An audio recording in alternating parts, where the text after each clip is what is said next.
So what do you call yourself? Welcome to the LaTangela Show. Hey. Hey, what can I do for you this fine day? This is your destiny. Hot, hot, hot. Right now. Welcome to the LaTangela Show. Kick it. Come on in and enjoy yourself. Right now. We gon' party like no one else. Welcome to the LaTangela Show. How are things in your world? Crazy. It has been a crazy busy week, but it has been phenomenal. This week in the month is always my biggest week because all our titles have just hit the ground. So Okay. Wait, yeah, he looks familiar. Oh, wait. Hi. Hello. Okay, so you know what? I got questions that need answers, but before we get the business clear, yes. I need my binge list from Redbox, from Crackle, from Chicken Soup for the Soul, and I can only get that from Chris Woolsey. This is the truth. I bring the goods every week. I love it. You the bomb. Hey, welcome to another episode of the LaTangela Show podcast. When I tell you it's lights, camera, action, that's only because it's time for the updates of all of our binge list favorites from our fave, Chris Woolsey. How are you? I am great now that I'm here in the studio with my favorite person east of the Mississippi. How are you doing? I am excellent. It's always a plus when I get you in the hot seat and on the tan line. I know that you've been busy as a senior communications director for Crackle, for Redbox, for Chicken Soup for the Soul. You got so much going on, but that means you got the goods and you get the goods first. So I'm adding to my binge list. What you got for me? I have too much for you today is what I've got. Oh my goodness. Let's get it. Okay. So we have talked before about this amazing relationship with the BBC that Chicken Soup for the Soul has. They give us fresh content almost every month, and it's the best of the best of the best. And when you are talking about the BBC, you are talking about some of the greatest television of our generation. I mean, these series are just incredible, and they just keep getting better. We've talked, obviously, about Sherlock, how much everyone loves that. It's exclusive on Crackle. You can only watch it on Crackle. We have all 4 seasons, but we have another series. And if you like crime and if you like period pieces, oh, this is the one for you. So this is called Ripper Street. Stop. And this is a series, 5 seasons, so you can binge to your heart's content.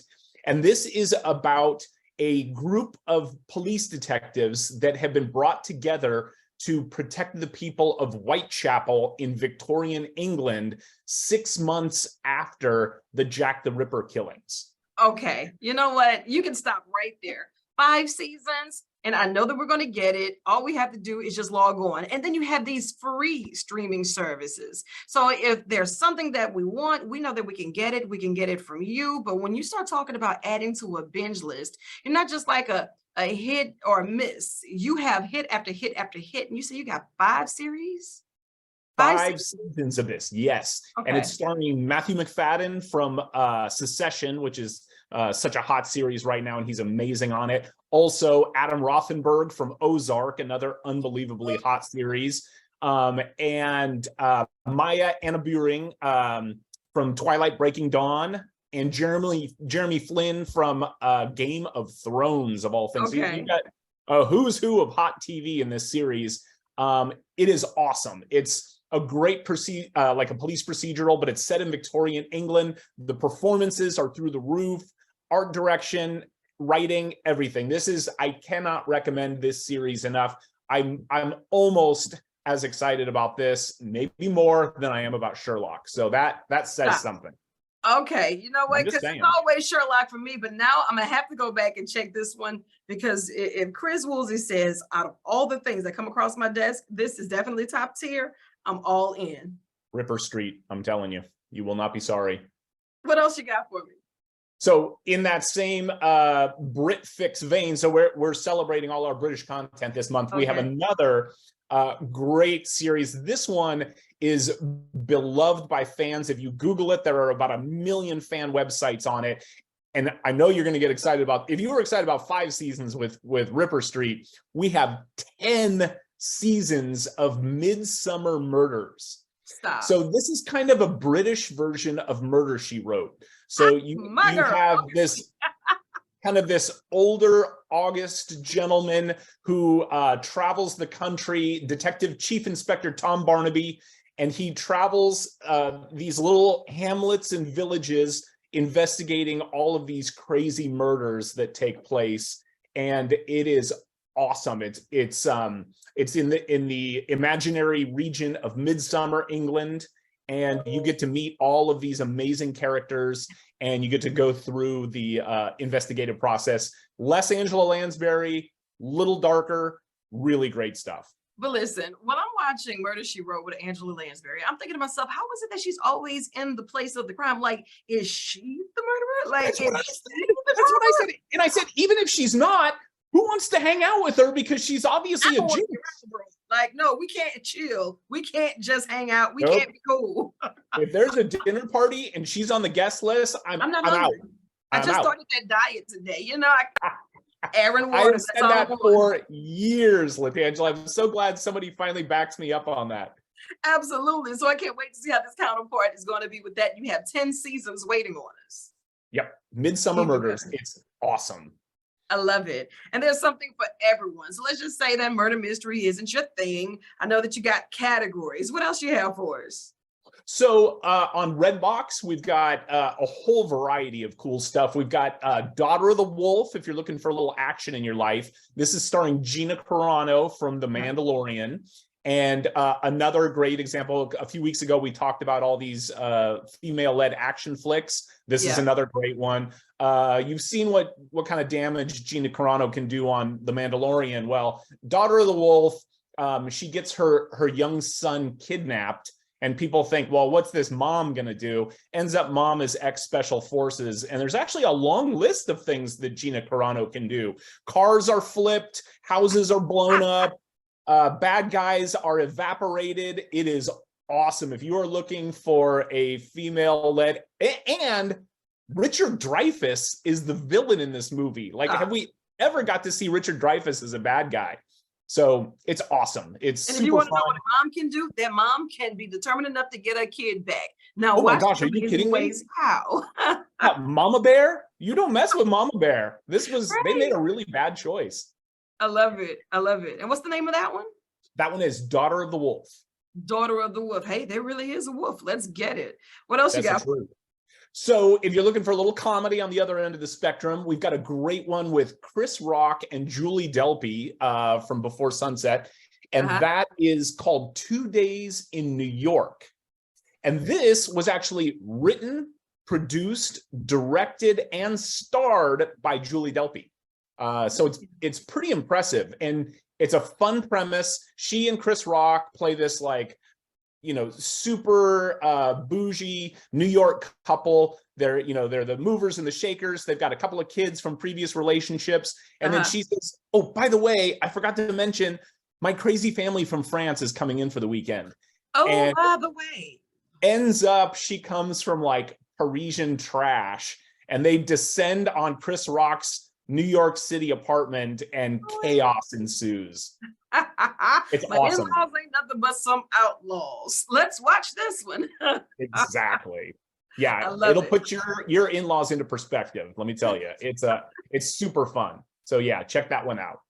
I'm loving it. And I know every time we get Chris Rock, we're going to get him in something that's going to be animated one way or the other, you know, and everything around him just comes to life. He's bigger than life when it comes to being a character. So I really want to see this one with him playing with some in-laws that's just kind of, hey, yeah. Yep, okay. For sure. 2 days in New York. 2 days in New York.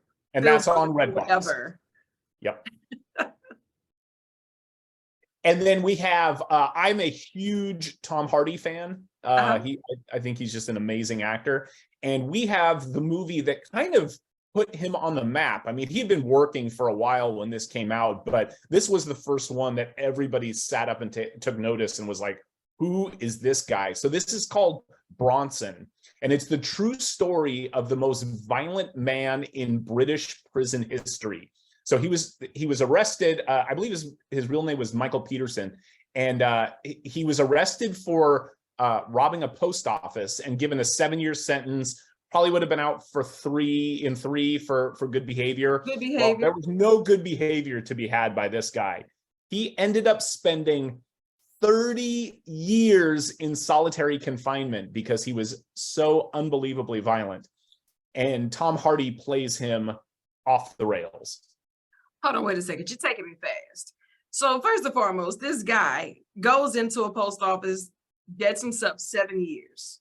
7 years. Yeah. 7 years, I'm going to say he did some damage, but not that much damage. Could have got off in about 3, 4.5, give or take. You know how that works. He ended up spending 33 years in solitary confinement. Do you know what that looks like? You're like in a room with no human interaction. You come outside maybe for an hour or so. Right. So while he's in there, he obviously snaps and creates an alter ego named Charles Bronson. And that's who he becomes and is to this day. So the crazy thing about it is Tom Hardy watched a bunch of videos about this guy, came up with his character, went and met with him before they filmed. The guy was so impressed with Tom Hardy's performance that he shaved off his mustache and gave it to Tom Hardy as a gift. Tom Hardy wore that in the movie. Stop it. I'm not making these things up. Stop it. You know what? I love a good gift, but don't you ever put that on my list. Right? That is no lie. Oh, wow. Okay. So what's the name of this one? Bronson. First on my list is what you can call it. I have to go see this. I need to it's in crazy. my life. Kicking off our weekend binge list, the week is going to be full, and that means I'm gonna need to get you back in the hot seat and on the tan line, because surely there's a lot that's going on, and so many of these hitters are coming across your desk. If you had to pick one more, what would it be? Because I know you got a bunch of them for us. Let's see. I would probably, let's throw, just because we haven't talked about any classic TV, let's throw a classic Chicken Soup for the Soul. So we've talked about Crackle and Redbox, and on Chicken Soup for the Soul, we have a ton of great classic TV. I think last time, did we talk about Carol Burnett? We did. We did. We talked about Carol Burnett. Yes. And then did we talk about the Dick Van Dyke Show? Stop it. You mentioned it, but don't tell me that you have the seasons. We've got the seasons of the Dick Van Dyke Show, one of the greatest shows of, I mean, this was kind of the one that set the template for sitcoms for the next 50, 60 years. Right. I mean, the chemistry between Dick Van Dyke and Mary Tyler Moore, just amazing. Rosemary, Maury Amsterdam, Carl Reiner, father of unbelievable comedy, all in one show. They won 15 Emmys in only 5 seasons. Yeah. I see how, I used to love to see him come home from work and just little boy Richie runs up. Dad, did you bring me something? Did you bring me something? Sure, Richie, here's some lint. Or sure, Richie, here's a paper clip. Here's a rock. And it was just so pure, so innocent. And the way that those families interacted, it's like we need more wholesome television to watch. And if you can't get it from the new stuff, man, listen, we got the classics. And that is one that everybody needs to experience. Absolutely. Yep. And you can watch that there's so much classic TV, Beverly Hillbillies, Dick Van Dyke, Carol Burnett, and you can watch that at chickensouptv.com or on your Samsung, your Vizio, your Amazon Fire TV. We just launched the Roku app, so you can pretty much watch Chicken Soup streaming for free anywhere you like. I love it. Wait a minute, you got the cement pond there too with the Beverly Hillbillies? We're going to take a swim with Granny in the cement pond. We can talk about that. We can talk about that next time. Absolutely, please do. And look, it's always such a joy to catch up with you and get the inside scoop and to get Chris's binge list update. That's what I'm here for. You make my life worthwhile, LaTangela. Thank you so much. Likewise. And I know you got work to do, so I'm going to let you chase the sun or let the sun chase you. But either way, get after it. I love you, and there's absolutely nothing you can do about it. Nor would I. Thanks much.